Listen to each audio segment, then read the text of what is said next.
Steve the Mac Guy here, and in this video I'm going to show you how to connect a PlayStation controller to your Mac.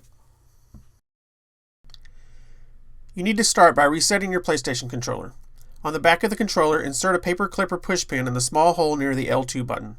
You should feel it click.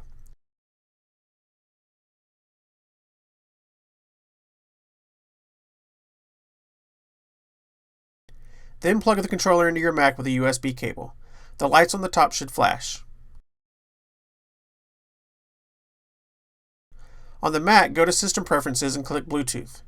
You should see the controller in the Bluetooth preferences. After a few seconds, unplug the USB cable from the controller. The lights will continue to blink, but you should notice in the Bluetooth preferences that the controller has connected. If not, repeat the process. Sometimes it takes a couple of tries to get it to connect, but once it's connected, you should be able to use the controller just by turning it on using the PlayStation button. To turn off the controller, press the PlayStation button and hold it for about 7 or 8 seconds.